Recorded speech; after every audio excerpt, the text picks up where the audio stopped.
Hi praise lord. యోహాను సువార్త 4వ అధ్యాయము 14వ వచనం మనం చూసినట్టయితే, నేనిచ్చు నీళ్లు త్రాగువాడు ఎప్పుడు దప్పికగొనడు అని చెప్పి వ్రాయబడిందండి. ఆమెను హల్లెలూయా.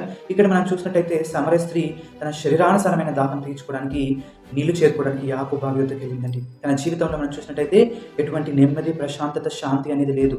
కానీ ప్రభు అయిన యేసుక్రీస్తు ఆమె యొద్దకు వచ్చి అంటున్నారు, నీవు ఈ నీటిని తాగినట్టయితే కొంతకాలం మాత్రమే నీవు దప్పిక తీర్చుకుంటావు, కానీ నేనిచ్చు నీళ్లు త్రాగినట్టయితే నువ్వు ఎప్పుడు దప్పిక గుణవు అని చెప్పి చెప్తున్నారు. వీటికి మనం సాదృశ్యంగా చూసినట్టయితే రక్షణను, పరిశుద్ధాత్మను, అంతర్గత శాశ్వతమైన మరియు లోతైన సంతృప్తికరమైన ఆధ్యాత్మిక జీవితాన్ని ఇది సూచిస్తుంది. కాబట్టి ఈరోజు నీ జీవితంలో కూడా నీవు ఎటువంటి నెమ్మది, శాంతి లేని జీవితం జీవిస్తున్నారేమో, కానీ ప్రభు అయిన యేసుక్రీస్తు నీకు కూడా ఆ జీవజలం ఇవ్వాలని చెప్పి ఆశతో ఎదురు చూస్తున్నారు.